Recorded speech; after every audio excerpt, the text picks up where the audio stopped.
That's lobby. Lobby for lobby gobblers. Here.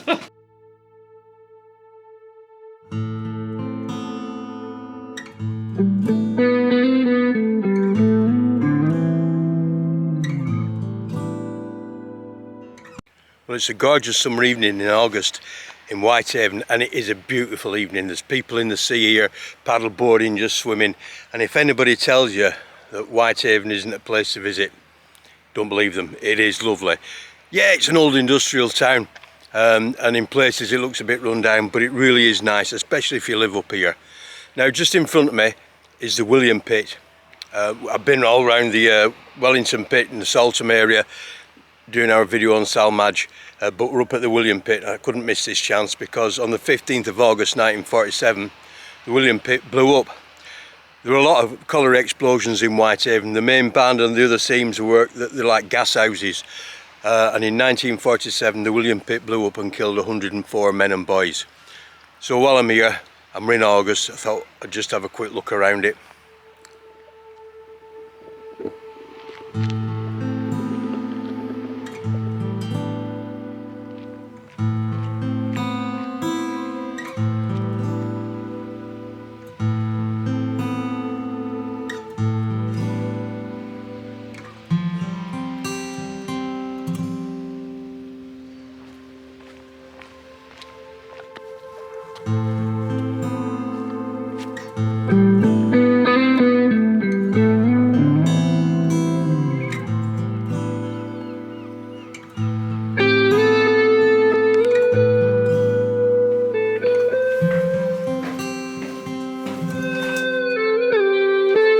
But just a bit of a potted history then. We're in Whitehaven, and this is the site of the old Marcon chemical plant.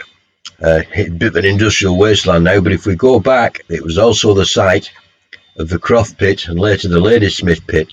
Now, the history of the Whitehaven collieries is very, very interesting and involved, and this is just a quick thumbnail snapshot. Basically, they were owned by the Lowthers. James Lowther was the one who got it really going, obviously with a bit of help from some really good mining engineers that he employed, his agents. We know the Lowthers from Lowther Castle in Penrith, the Yellow Earl as well, and the Lonsdale Belt, all that. Well, it was James Lowther who believed in the mines. He was also became a local MP, so he didn't get a lot of opposition, and he developed them. And the seams in Whitehaven are very rich seams. The main band, especially the thick, brilliant quality coal, but they suffer from gas problems and many geological faults over the years. So we're going down towards the harbour following the old mineral line, which we are doing a video about. There, the Howgill Incline and Saltham Pit. We're going to talk all about that on another video. Well, the incline takes us right down to the harbour, and the Wellington Pit, the candlestick chimney, still dominates that side of the harbour, but it's the other side that we're interested in today, where the William Pit was sunk around about 1804. The Henry Pit was there first, and then they sunk the William Pit. There's pits all over Whitehaven, especially along the coast. Like I say, it's just a potted history, but as we can see how well developed all this is along the seashore here on the beach. This is all a beach area now, and this is where I've kind of been walking along. And then if you go a little bit further up, we get to the ironworks. But back to where the William Pit was. And there have been many, many colliery disasters and explosions in Whitehaven. It was notorious for being a gas house, and we're concentrating today just on a very potted history of the 1947 disaster at William Pit in Whitehaven.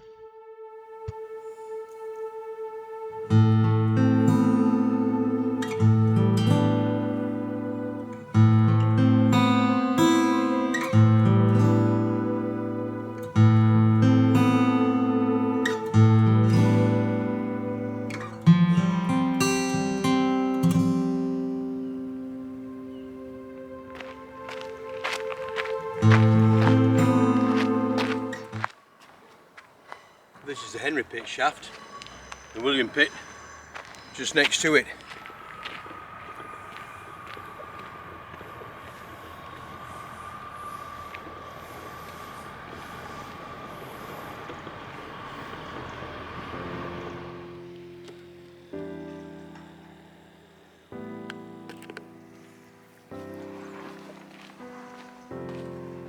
Now at the actual time of the disaster, it was the Henry Pit that was the coal drawing shaft, and the William Pit was actually the upcast shaft, and at the time they were drawing from a level of about 624 feet. And the day of the disaster was a Friday, and it had been the hottest day of the year so far, so you can imagine people had been enjoying themselves on the beach. Now the day shift that day comprised of 166 men, and the back shift, there was 133 men on the back shift, but 14 had gone down on a staggered shift, and they were due to finish when they finished the work. You know, it was job and knock. Now they had finished and got back to the surface at 5:30, and another bloke off the back shift, well, he turned ill and he got back up the pit by 5 minutes later at 5:35. Now the time of the explosion was 5:40, and the onsetter at the bottom of the shaft felt a massive rush of wind. The blast didn't quite knock him over, but it was a massive rush. Now the problem was the distance away from the pit bottom that explosion had occurred. It was so far in by, that's where a lot of the rescue attempt really came unstuck, because all that infrastructure had been destroyed. There were so many roof falls, and it was such a poisonous atmosphere. In fact, over 35 rescue teams partook in the rescue itself. The disaster occurred. The first explosion was the number 2 dip, and the reason for the explosion is what we call firing cuckoo shots. That is, they drilled shot holes from the face side above the gob to bring in the waste, and they found gas. They drilled into a cavity, and that cavity was loaded with gas. Well, there was a massive bank of coke ovens at the other side of here. If you look at it today, it's hard to see what was here. But anyway, there's a memorial here tomorrow at 11 o'clock, and hopefully it'll beat the thunderstorms. Certainly a peaceful place now. Big difference to what it was back in 1947 and all the disasters before in this town. Now I've got lots of other things to sort of describe to you really. I'd like to tell you about part of the rescue, how they used dogs, and how 3 of them miraculously escaped. Not dogs, 3 miners miraculously escaped. And I'm going to read it directly from the Durham Mining website, and I suggest you go and have a look. It's a fantastic resource. But because I haven't got a great deal of footage now of the William Pit, I'm going to take you for a walk while I'm reading this around Whitehaven Harbour. And this footage was shot on the 14th of August 2022, so the eve of the disaster date. So I wanted to go back to 1947. Now the disaster was on the Friday, so the 14th then was on the Thursday and not the Sunday as today. But it was the school summer holidays. It was a lovely hot summer. Certainly the day of the disaster was the hottest day of the year, or one of the hottest days of the year so far. So just imagine that you're back in 1947 having a walk round the harbour, see the kids playing, and then think of what's going to happen the day after. It's very sobering. It's hard to imagine what it must have been like as a community to go through that, but families that had to endure that hardship, and some of those families have just recently welcomed their fathers, husbands, sons back from the war, and now they were lost in a mining disaster. And one of the victims, he had actually escaped from a prisoner of war camp. So dogs were used for the first time underground to try and find men who were missing under the many, many falls. So the use of dogs in the rescue work, it had never been done before.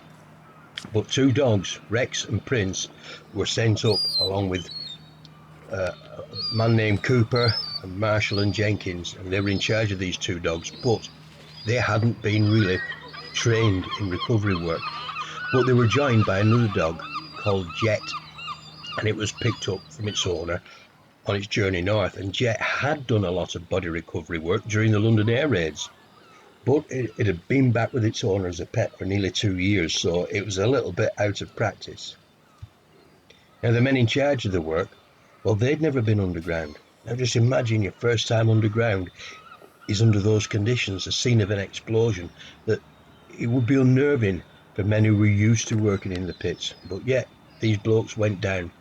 Now, the dogs worked several falls with varying degrees of success. At one time, they were looking for an haulage hand, and they walked the dogs over the falls, and the dogs took no interest. And it turned out that this haulage hand had been found somewhere else. So they were valuable in the use. It was an interesting experiment, to say the least. So we come to the miraculous escape of the three men, and I'm going to read it verbatim. On the day of the explosion, two men, Burkitt and Hind, who were both brushers, what we would call rippers back in Rosendale, they went down the pit at 2:30, while another guy who was a pan shifter, in other words, he moved the face pans up, he was called Wayman, and he went down at 1:30.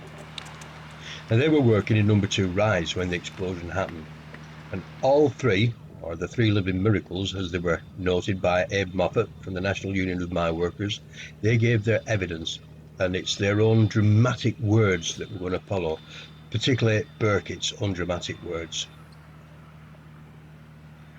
So Mr. Burkitt was examined by Mr. Edwards. So you were on the job around 5:30 or just after? Yes. What happened at the time? There were 12 of us working together where I was, and there was a terrific report. One? Yes, just one. It was just as if the drums of our ears had burst. It was that severe, and the air like fluttered. And when it was all over, everyone said that they thought the drums of their ears were going to burst. A chap called Clark in Hewer, he was acting as an overman, thought it was the short wall face that had collapsed. So Clark says, "Come on, we'll go and see, Joe," he said. "We'll go and see if it has collapsed." So they went away, and 2 or 3 minutes afterwards I shouts, "I will go and get my bait." But when I got about 10 yards up the face, someone shouts, "Hurry up, come on." When we got up off the face onto the mother gate, we put our clothes on, and at the 4 road ends we were all congregating. There when I heard Clark shout to Hewer, "Hurry up, Joe, and get on the face and see what's wrong." Nicholson, the deputy, says, "Are we all here?" I said, "Yes." And he just says, "Follow me." When we got so far out by one dip air crossing, just up there it was terribly thick, and the deputy started to go down, and 1 or 2 more, and as he was going down, someone asked for an oil lamp, and I asked him if he had put his lamp out, or had it gone out, and he said that he'd put it out. Then an oil lamp came into my hands, where from, I don't know. With that, someone says, "This door's open." That was in the air crossing, and that is only a small door. The men started to go in. Of course, being very small at that time, you would have thought that they were crushing. They were a shade, and I turned and said, "Don't panic, men." When we got in, it was red hot. I took my coat off, and I threw it away. The next thing was Jimmy Riggs says, "Can we not get out down here?" And I says, "No, we're going to face it all the way." With that, I said to Hind, "Can you tell me where there's any water?" And he said, "Main end." "Come on in here." "Are you meaning going down Skellies?" "Yes, Skellies." I was going, I asked a chap to come, but someone shouted to him, and he didn't. Why? We will never know. As Hind and I were going down into the end, we heard Wayman's voice. He asked if that was Jack, and I said, "Yes, and Danny." As we were crawling down, I said to Hind, "I'm not going to make it." He said, "Try, Jack." I says, "I'm not going to make it." So he shouts to Wayman, and they came and pulled me out down by the loader end to the end. I laid face down for a long time. When my heart became normal and my head stopped throbbing, I said to Hind and Wayman, I said, "God is good.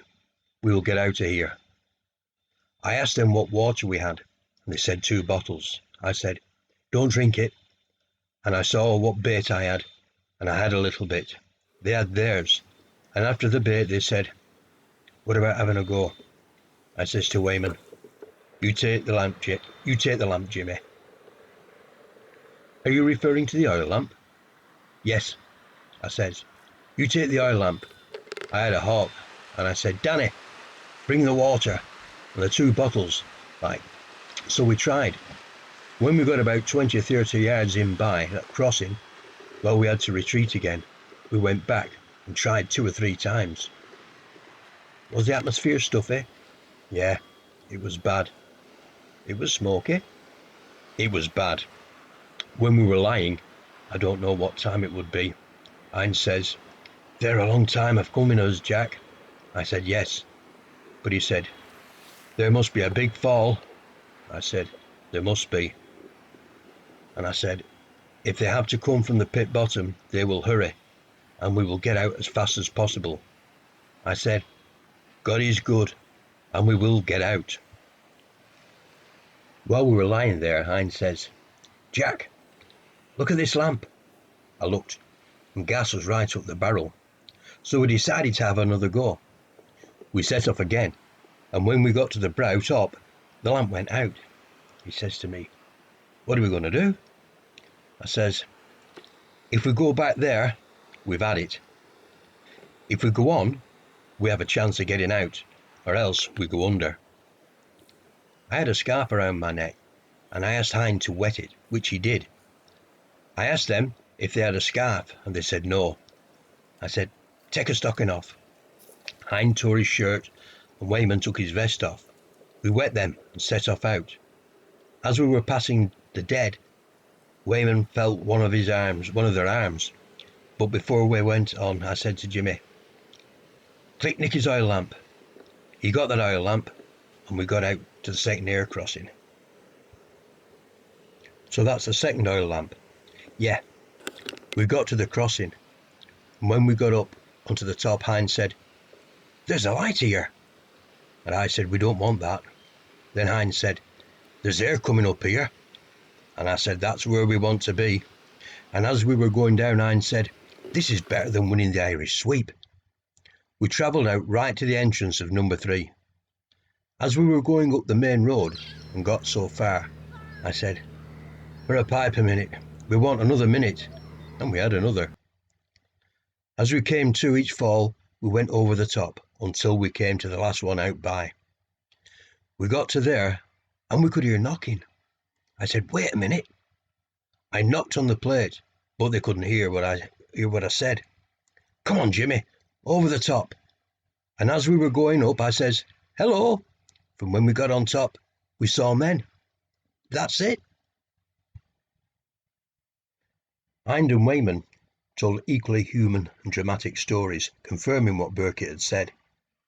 Despite their terrifying ordeal in the in-by workings and the labours in scrambling over the numerous falls on the main haulage road on their way out by, the 3 men were cheerful and in surprisingly good condition when they reached the workmen engaged in repair work at the out-by end of the fallen roadway. The survivors, after they received the necessary attention, were then brought to the surface and went to hospital. A day there and a short holiday soon restored them to normal health. All 3 showed remarkable presence of mind in a serious emergency and displayed considerable moral courage and a high sense of judgment in weighing up the possibilities and deciding to retreat to the in-by workings rather than make a rash bid to make their way out by. They again shows their good judgment by their decision to make their way out by at the time that they did. Altogether, their conduct is worthy of high praise.